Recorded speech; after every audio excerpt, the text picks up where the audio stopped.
సమూలంగా నిర్మూలించేందుకు ప్రత్యేక మంత్రిత్వ శాఖను ఏర్పాటు చేయాలని కుల వివక్ష వ్యతిరేక ప్రచార చైతన్య సంఘం సలహాదారు మాదిగాని గురునాథం కేంద్ర ప్రభుత్వాన్ని డిమాండ్ చేశారు. విజయవాడ ప్రెస్ క్లబ్ లో నిర్వహించిన విలేకరుల సమావేశంలో ఆయన మాట్లాడుతూ భావ స్వేచ్ఛ, మత స్వేచ్ఛలను కాపాడాలంటే ప్రత్యేక మంత్రిత్వ శాఖ ఏర్పాటు చేసి దానికి తగిన నిధులు కేటాయించాలని అవసరం ఉందారు. అన్ని రాష్ట్రాల నుంచి కుల నిర్మూలన కోసం వివిధ రంగాల్లో కృషి చేస్తున్న ప్రముఖులను ఎంపిక చేసి విజయవాడలో ముఖ్యమంత్రి చంద్రబాబు నాయుడు చేతుల మీదుగా అంబేద్కర్ అవార్డులు అందించేందుకు నిర్ణయించినట్లు వెల్లడించారు. 2000వ సంవత్సరంలో చంద్రబాబు నాయుడు, దేవేందర్ గౌడ్, మోత్కుపల్లి నరసింహులు, కడియం శ్రీహరి సభ్యులుగా కుల వివక్ష వ్యతిరేక ప్రచార కార్యక్రమం నిర్వహించారని గుర్తు చేశారు. భావ, మత స్వేచ్ఛల పరిరక్షణకు కేంద్ర ప్రభుత్వం ముందడుగు వేయాలని, ఈ అంశంపై కేంద్ర ఆర్థిక మంత్రి నిర్మలా సీతారామన్, ప్రధాని నరేంద్ర మోదీ, హోంమంత్రి అమిత్ షా స్పందించాలని ఆయన కోరారు. ఈ సమావేశంలో పరిసపోగు రాజేష్, లాజరస్ తదితరులు పాల్గొన్నారు.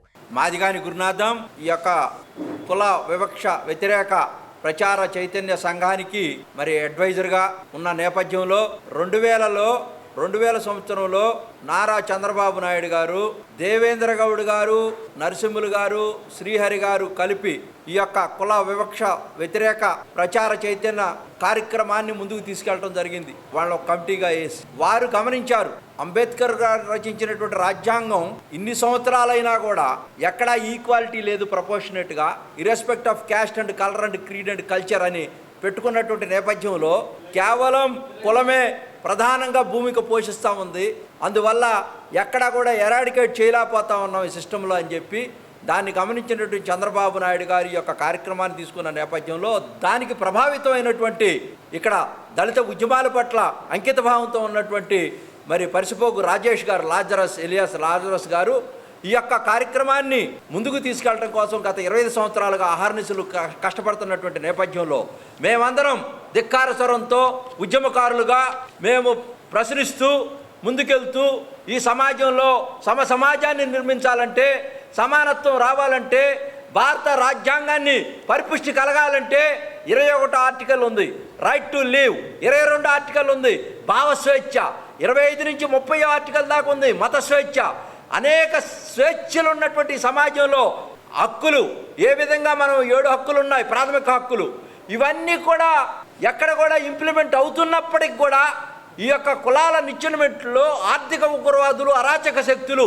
ఏ విధంగా పీచమడుస్తున్నాయో కులాలను అడ్డం పెట్టుకొని వాళ్ళు రాజ్యాధికారం దిశవైపు వెళ్తూ ఉన్నప్పుడు ఇవన్నీ కూడా సంతృప్తికర స్థాయిలో లేని పరిస్థితుల్లో మేమంతా కూడా ఒక డిమాండ్ చేయబోదలుచుకున్నాం. కేంద్ర ప్రభుత్వం బడ్జెట్ పెట్టబోతా ఉంది. నిర్మలా సీతారామన్ గారికి, మోడీ గారికి, అమిత్ షా గారికి మేము ఒకటే చెప్పదలుచుకున్నాం, అయ్యా ఈ యొక్క కుల వివక్షత అనేది వేళ్లతో కూరుకుపోయి వేళ్ళు కింద వెళ్ళిపోయి దీన్ని కూకటి వేళ్లతో పీకలేనటువంటి పరిస్థితుల్లో ఇప్పుడు ప్రభుత్వాల్లో ఒక కమిషన్ అవసరము, రాజ్యాంగబద్ధమైనటువంటి కమిషన్ దీని మీద ఒకటి అవసరము. మీ యొక్క మంత్రిత్వ శాఖలన్నిటికన్నా కూడా ఈ యొక్క కుల వివక్షత వ్యతిరేక ప్రచారానికి కావలసినటువంటి అందరినీ కలపటం కోసం ఒక మంత్రిత్వ శాఖ అవసరము. దీనికి ప్రత్యేకంగా విధులు కేటాయించాలని నేను వాళ్ళకి విజ్ఞప్తి చేస్తూ రేపు రాబోయేటువంటి రోజుల్లో సెషన్స్లో ఇక్కడ ఉన్నటువంటి ఎంపీ గారికి, కేశినేని శివనాథ్ చిన్ని గారికి, సార్ ఎక్కడ అభివృద్ధి కుంటుపడుతుందో దాన్ని ఎరాడికేట్ చేయాల్సినటువంటి బాధ్యత మనందరి మీద ఉంది. ఈ కుల వివక్షత జరుగుతున్న నేపథ్యంలో దీనికి ప్రత్యేకంగా మీరు నిధులు కేటాయించే విధంగా ఒక రిప్రజెంటేషన్ మేమంతా కూడా పరిసపోగు రాజేష్ అందరం కూడా ఇస్తాం. అదే నేపథ్యంలో రాష్ట్ర ప్రభుత్వంలో చంద్రబాబు నాయుడు గారికి కూడా ఆ రిప్రజెంటేషన్ ఇచ్చి రాష్ట్ర ప్రభుత్వంలో కూడా అదేవిధంగా కమిషను రాజ్యాంగబద్ధంగా అదేవిధంగా మంత్రిత్వ శాఖ ఏర్పాటు చేసి ఈ యొక్క నిర్మూలన జరిగే విధంగా పాటుపడాలని మేము విజ్ఞప్తి చేయబోతా ఉన్నాం. ఇంకొక ఫైనల్గా ఏంటంటే ఈ యొక్క కుల వివక్ష వ్యతిరేక ప్రచార చైతన్య సంఘం ఏప్రిల్ నెలలో 5వ తారీఖున మహానుభావులు బాపు జగజ్జీవన్ రావు గారు జన్మించారు. 11వ తారీఖున మహాత్మా పూలే గారు జన్మించారు.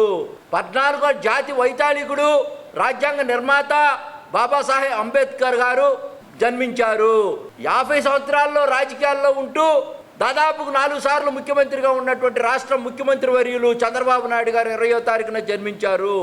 ఈ నేపథ్యంలో ఎవరైతే వివిధ కోణాల్లో ఈ సమాజం కోసం అహర్నిశలు కష్టపడి ఈ యొక్క కుల వివక్షత, జాతి వివక్షత వ్యతిరేకంగా పోరాటాలు చేసినటువంటి నిష్ణాతులైనటువంటి అంబేద్కర్ వాదులందరినీ కూడా గుర్తించి రాష్ట్ర వ్యాప్తంగా వాళ్ళందరినీ అభినందనలించి వారికి గౌరవించుకొని వాళ్ళకి సన్మానం చేసి వాళ్ళకి అవార్డులు ఇవ్వటం కోసం, అంబేద్కర్ అవార్డులు ఇవ్వటం కోసం నిర్ణయం తీసుకున్నాం. దీన్ని ప్రచారం చేసి భారీ ఎత్తున మీ ద్వారా ఇవాళ ఈ ప్రెస్ క్లబ్ ద్వారా మరి ముఖ్యమంత్రి గారికి, అటు కేంద్ర ప్రభుత్వానికి, ఇటు అంబేద్కర్ వాదులందరికీ కూడా తెలియపరుస్తున్నాం. దీంట్లో చాలా కంటెంట్ ఉంది. దీన్ని ముందుకు తీసుకెళ్ళి ఒక ఉద్యమ రూపంలో మనం సాధించుకోవాల్సినటువంటి బాధ్యత మనందరి మీద ఉందని రేపు అంబేద్కర్ వాదులందరూ కూడా ఒక స్టేజీ మీదకి తీసుకొచ్చి అమరావతి హెడ్ క్వార్టర్ విజయవాడలో అన్ని రాష్ట్రాల నుంచి దేశవ్యాప్తంగా నాయకులందరూ కూడా పిలిపించి చంద్రబాబు నాయుడు గారి చేతుల మీదుగా అంబేద్కర్ అవార్డులు ఇవ్వడం కోసం ఈ యొక్క కుల వివక్షత వ్యతిరేక ప్రచార చైతన్య సంఘం నిర్ణయం తీసుకుంది. ఆ నిర్ణయాన్ని ఇంప్లిమెంట్ చేయడం కోసం ఈ రోజున మీ ద్వారా ప్రజలందరినీ కూడా సమాయత్తం చేయడం కోసం అంబేద్కర్ వాదుల్ని తెలియపరుస్తూ రేపు రాబోయేటువంటి రోజుల్లో మమ్మల్తో ప్రేమతో, అభిమానంతో, ఆప్యాయత, అనురాగంతో అందరూ ఎన్నో సంవత్సరాలుగా మాకు సపోర్ట్ చేసి ఈ ఉద్యమాల్లో ముందున్నటువంటి నేపథ్యంలో వారందరికీ కూడా, ఈ ఎలక్ట్రానిక్ మీడియా, ప్రింట్ మీడియా వారికి కూడా అందరికి కూడా ప్రత్యేక ఉద్యమ పోరాట పదాభివందనాలు తెలియజేస్తూ సెలవు తీసుకుంటున్నాం. జై హింద్, జై అంబేద్కర్.